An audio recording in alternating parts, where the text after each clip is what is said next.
जब भी इंसान के विकास की बात होती है तो एक सवाल अक्सर उठता है कि क्या यह सब कुछ प्राकृतिक प्रक्रियाओं का परिणाम है या फिर कहीं न कहीं इसमें किसी उन्नत सभ्यता का हाथ था। पृथ्वी पर करोड़ों की तादाद में जीव है, लेकिन उनमें से सिर्फ इंसानों का इस कदर और इतनी तेजी से विकास करना अपने आप में एक बहुत बड़ा सवाल है। इसी सवाल को हल करने के लिए वैज्ञानिकों ने इंसान के विकास को कई कड़ियों से जोड़ने की कोशिश की है और उन्हीं में से एक कड़ी है एलियन सभ्यता का हस्तक्षेप।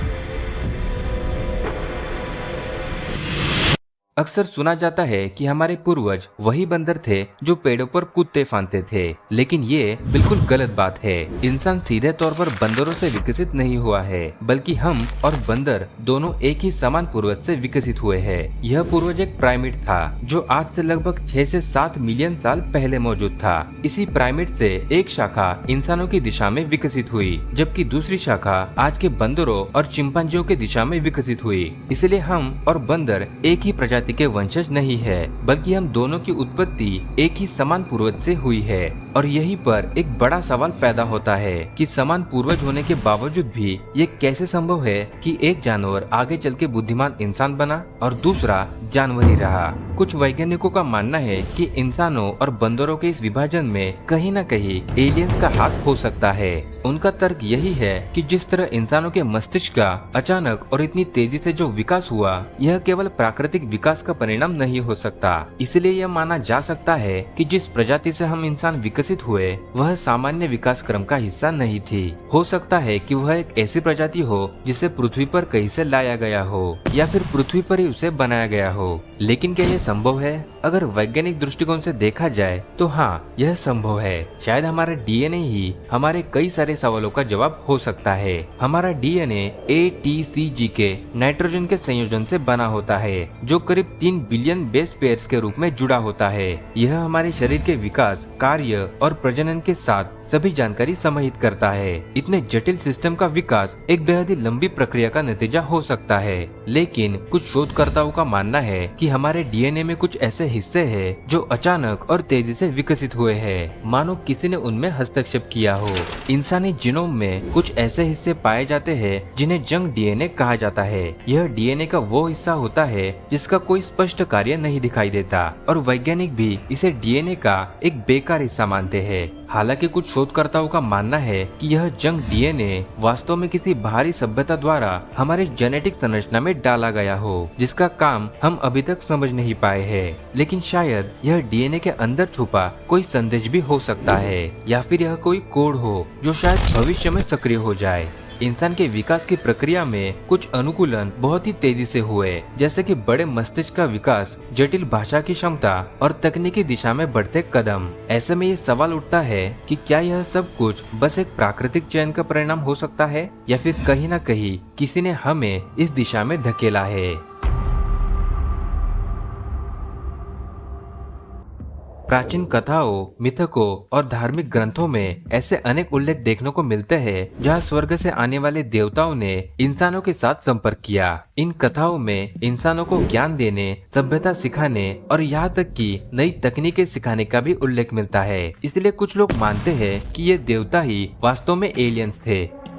लेकिन ये सारी बातें आखिर शुरू कहाँ से हुई? एलियंस के हस्तक्षेप का विचार सबसे पहले प्राचीन सभ्यताओं द्वारा बनाए गए अद्भुत संरचनाओं को देखकर उभरा, जैसे कि मिस्र के पिरामिड, स्टोनहेंज और नाज़का लाइन्स। ये सारी संरचनाएं इतनी उन्नत है कि अगर हम आज भी इन्हें बनाने की कोशिश करेंगे तो यह असंभव लगता है। तो ऐसे में इन सारी संरचनाओं को देखते हुए यह विचार करना जायज है कि शायद किसी एलियन सभ्यता ने इन्हें बनाने में इंसानों की मदद की हो। कुछ शोधकर्ताओं का दावा है कि पृथ्वी पर मिली कुछ प्राचीन वस्तुएं और फॉसिल्स में कुछ असामान्य चीजें देखने को मिली है, जिन्हें समझने के लिए शायद आज का विज्ञान भी कम पड़ सकता है। उदाहरण के लिए कुछ प्राचीन वस्त्रों और पत्थरों पर ऐसे चित्र देखने को मिलते हैं जो आधुनिक अंतरिक्ष यान या उड़न तश्तरी की तरह दिखते हैं। इसलिए ऐसे सबूतों को केवल संयोग मानना शायद हमारी बहुत बड़ी भूल होगी।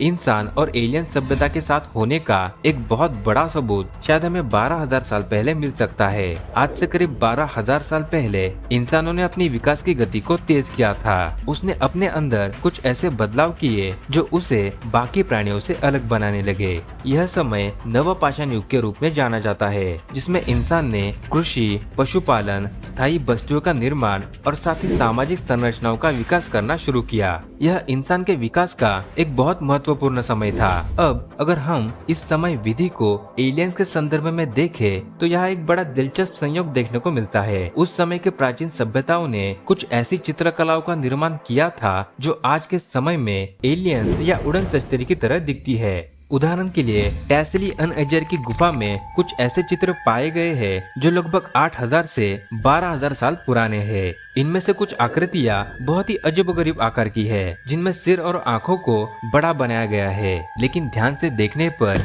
ये तस्वीरें हमें आज के एलियंस की तरह दिखती है। अब सवाल ये उठता है कि 12,000 साल पुराना ये सबूत क्या महज एक संयोग है या फिर कोई गहरी सच्चाई आज भी इन चित्रों में छुपी हुई है। इस विषय पर स्पष्ट उत्तर देना बेहद ही कठिन है, क्योंकि प्राचीन चित्रकलाओं और इंसानों के बीच के संबंध को पूरी तरह से समझ पाना आज भी एक बहुत बड़ी चुनौती लगता है। लेकिन 12,000 साल पहले एलियंस ने इंसानों की प्रगति में हस्तक्षेप किया हो सकता है, यह एक रोचक और प्रबल संभावना जरूर हो सकती है। लेकिन और एक सवाल अभी बाकी है। चलिए मान लेते हैं कि इंसानों की प्रगति में एलियंस का कोई हाथ नहीं था और सभी चीजें प्राकृतिक तरीके से हुई थी। तो सवाल ये उठता है कि आखिर इंसान ही क्यों, पृथ्वी के बाकी किसी जीव ने अपने विकास की गति को क्यों नहीं बढ़ाया? क्यों हजारों सालों तक सिर्फ इंसान ही विकास के मार्ग पर चलता रहा और क्यों बाकी जानवर अपनी पुरानी जिंदगी में बने रहे? इन सवालों के जवाब में हमारे वैज्ञानिकों ने कुछ सिद्धांत प्रस्तुत किए हैं, जिनमें कुछ ऐसे प्राणियों का जिक्र किया गया है जो शायद आगे चल के इंसानों की तरह अपने विकास की चरम सीमा तय कर सकते हैं। तो कौन से है वह प्राणी और कैसे वह इंसान की बराबरी कर सकते हैं, जानेंगे अगली वीडियो में। फिलहाल आज की वीडियो में बस इतना ही। लेकिन जाने से पहले आज की वीडियो आपको कैसी लगी ये प्लीज कमेंट करके जरूर बताइए, और वीडियो अच्छी लगी हो तो वीडियो को लाइक भी जरूर कर दीजिए, और चैनल पर नए हो तो चैनल को सब्सक्राइब करना मत भूलना, और साथ ही चैनल की बाकी वीडियोस को भी जरूर देख लीजिए। आपका कीमती समय देने के लिए आपका बहुत बहुत धन्यवाद। तो हम मिलते हैं अगली वीडियो में।